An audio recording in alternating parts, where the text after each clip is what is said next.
Ukraine, His Excellency Volodymyr Zelensky. Voilà, ces applaudissements nourris, ce n'est pas pour vous, Christophe Lamar, bonjour. Bonjour. Mais pour Volodymyr Zelensky, le président ukrainien a eu droit à une ovation hier à Bruxelles. Un discours prononcé devant le Parlement européen et conclu effectivement par une standing ovation.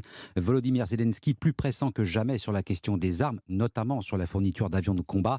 Laura Van Lerberg, vous êtes la correspondante d'Europe 1 à Bruxelles. Le président ukrainien n'est jamais à court de formules pour rallier les indécis à sa cause. Pour lui, c'est entendu, défendre l'Ukraine, c'est défendre. Oui, et il y a mis toute son énergie, d'abord devant les eurodéputés venus en nombre, leur expliquant le visage grave que la guerre en Ukraine est un combat de valeurs contre la Russie, une bataille qui implique plus que jamais l'Union européenne. Nous nous défendons contre la force la plus anti-européenne du monde moderne. Nous nous défendons, nous, les Ukrainiens, sur le champ de bataille, et nous vous défendons, vous. Parce que si l'Ukraine tombe, c'est votre mode de vie qui tombe, celui des 27 États de l'Union européenne. Nous ne devons pas laisser cela se produire. À l'issue de cette journée, rien de concret, mais il annonce devant la presse avoir reçu des signaux positifs, des accords qui ne peuvent être rendus publics. Le président ukrainien plaide aussi pour une adhésion express de son pays à l'Union européenne. Il dit attendre une réponse dès la fin de cette année pour le début des négociations, mais cette décision doit être prise à l'unanimité par les 27, comme le lui a rappelé Charles Michel, le président du Conseil européen. Laura Van Lerberg, correspondante d'Europe 1 à Bruxelles, et signe que la fourniture d'avions de combat n'est pas encore à l'agenda des Européens. La déclaration d'Emmanuel Macron cette nuit, cela ne correspond pas aux besoins immédiats de Kiev, dit le chef de l'État. Pas d'armes lourdes, mais de l'argent. Selon les informations d'Europe 1, la France aurait déjà fourni l'équivalent d'un peu plus de 7 milliards d'euros d'aide. Cela comprend notamment les livraisons de matériel et de munitions. Au niveau européen, l'enveloppe globale atteint 67 milliards d'euros. Voilà, vous aurez tous les détails de cette enveloppe d'aide accordée par la France et l'Union européenne d'ailleurs à l'Ukraine, aide militaire mais aussi budgétaire et humanitaire. L'empressement du président Zelensky s'explique aussi par la situation sur le terrain en Ukraine. La pression russe s'accentue dans l'Est. C'est ce qui fait dire à certains soldats et hauts gradés ukrainiens que Moscou a déjà lancé son offensive dans le sud de l'Ukraine et notamment dans le Donbass. Les forces russes reprennent la main, progression lente, quelques centaines de mètres par jour au prix de pertes effroyables. Nicolas Tonev, vous êtes l'envoyé spécial d'Europe 1 en Ukraine. Une ville concentre l'essentiel des combats, c'est Bakhmout. Oui, le front à Bakhmout et sur les localités aux alentours est en train de devenir une zone de mort. Tout ce qui envoie du gros calibre, du tank aux lance-roquettes, tire autant que possible techniquement. Jour et nuit, il y a une centaine de points de combat. C'est énorme sur un front de moins de 250 km. Les forces de Moscou auraient regagné des centaines de kilomètres carrés au prix de soldats sacrifiés pour identifier la provenance des tirs et la bombarder. Les pertes sont donc difficiles à cacher. Mediazona, un site russe spécialisé, les authentifie grâce aux données publiques de manière documentée avec photos et témoignages de familles. Il y a donc au moins 876 combattants russes dont la mort est prouvée ces 2 dernières semaines. C'est l'un des plus forts taux de pertes depuis le début de la guerre avec cette caractéristique nouvelle. Beaucoup ne sont pas de carrière militaire mais ont des biographies de civils qui pour certains n'auraient même pas fait leur service. Dans ce décompte, il n'y a donc ni les morts abandonnés sur le terrain, ni les disparus, ni ceux dont l'armée russe n'a pas encore parlé aux familles. Nicolas Tonev, envoyé spécial d'Europe 1 en Ukraine. On n'a pas de chiffre officiel bien sûr côté ukrainien. Il faut se tourner vers les services de renseignement occidentaux pour avoir une estimation. Kiev aurait perdu 100 000 soldats tués ou blessés, c'est-à-dire hors de combat. En Turquie et en Syrie, le bilan des 2 tremblements de terre est passé à plus de 21 000 morts. Damas sollicite l'assistance des Européens alors que le pays est sous la menace désormais d'une épidémie de choléra.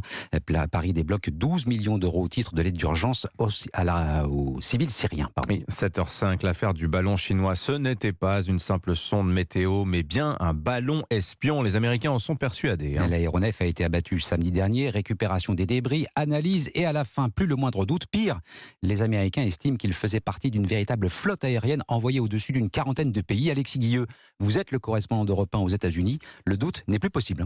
Oui, le ballon était équipé de plusieurs antennes capables de collecter et géolocaliser des communications avec des panneaux solaires suffisamment grands pour faire fonctionner plusieurs capteurs. Selon Washington, ce ballon fait partie d'une flotte, un programme de surveillance mené depuis plusieurs années par la Chine sur plus de 40 pays à travers le monde.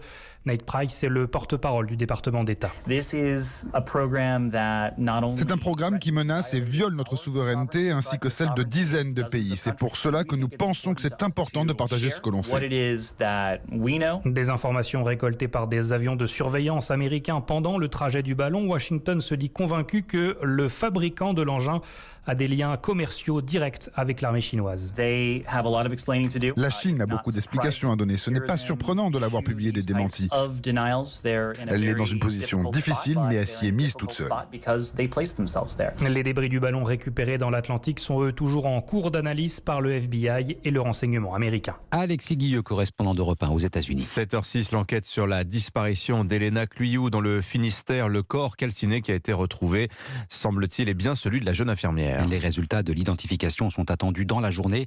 Le corps a été retrouvé dans une forêt sur la presqu'île de Crozon, non pas à partir des éléments fournis par le suspect. Il est décédé après une double tentative de suicide, mais sur la base d'indices précis. Charles Guyard, correspondant d'Europe 1 dans le Grand Ouest. Un accident, une grosse bêtise. Voilà comment Sylvain, 36 ans, avait évoqué son implication dans la disparition d'Elena Cluyou. Ses confidences, le suspect les avait faites à son frère avant de tenter de mettre fin à ses jours le week-end dernier. Plongé depuis dans le coma, il est décédé hier sans avoir pu être entendu et donc révélé l'endroit où il avait dissimulé le corps de la jeune fille. Privé de son témoignage, les enquêteurs ont alors étudié le bornage de son téléphone. Plusieurs zones ont été sondées, notamment à l'aide de drones, et c'est à Argol, petite commune à une cinquantaine de kilomètres au sud de Brest, qu'un cadavre calciné a finalement été découvert également ce jeudi. Des analyses doivent désormais être pratiquées pour savoir s'il s'agit bien de l'étudiante infirmière de 21 ans. Cuisinier de profession, Sylvain était semble-t-il un visage connu des nuits brestoises, pas toujours favorablement. Même si son casier judiciaire était vierge, l'accès à certains établissements nocturnes lui était ainsi interdit. L'enquête devra maintenant déterminer s'il s'agissait bien d'un tragique accident, comme l'a prétendu le jeune homme, si celui-ci a par ailleurs agi seul. Une tâche difficile puisque la voiture du suspect avait, elle, été retrouvée incendiée à Brest quelques jours après la disparition. Charles Guyard, correspondant d'Europe 1 dans le Grand Ouest. Voilà, et puis les championnats du monde de ski à Courchevel en ce moment. Le héros, Alexis Pinturault, a encore brillé hier. Le bronze en Super G après l'or du combiné. 2 épreuves, 2 médailles à domicile pour l'enfant du pays. Cyril de la Morinerie, le phénomène Pinturault est en marche. Oui, les enfants de Courchevel admirent le héros de ces mondiaux. Il ne manque aucune course d'Alexis Pinturault, mettant beaucoup d'ambiance en tribune. Ski au pied, casque sur la tête, les petits champions dévalent les pentes de Courchevel. Alexis Pinturault, c'est l'équivalent de Kylian Mbappé pour ces jeunes skieurs. Il est trop fort parce que tu vois déjà il a gagné le combiné, c'est exceptionnel. C'est l'emblème de nos stations, c'est même l'idole quoi. Voilà. On vivra pour lui quoi. Il a un niveau exceptionnel que j'aimerais atteindre un jour. Ah, tu veux devenir comme Alexis Pinturault toi ? Oui, j'espère. Les enfants de Courchevel rêvent qu'Alexis Pinturault remporte d'autres médailles, mais le champion du monde temporise. Chaque chose en son temps. Là je vais déjà me reposer. Voilà, on va prendre jour après jour et essayer de se ressourcer le plus possible. Alexis Pinturault va encore faire vibrer ses supporters. Le skieur de Courchevel participera à plusieurs courses, le parallèle, le géant et le slalom, d'ici la fin des mondiaux. Voilà, allez Alexis. Cyril de la Morinerie du service des sports d'Europe 1. Tiens, prochain rendez-vous pour Alexis Pinturault, eh bien, ce sera dimanche avec l'épreuve de descente. Et ben avec un comité de soutien pareil, il ne peut pas perdre Alexis Pinturault, c'est sûr. Merci beaucoup Christophe Lamarre.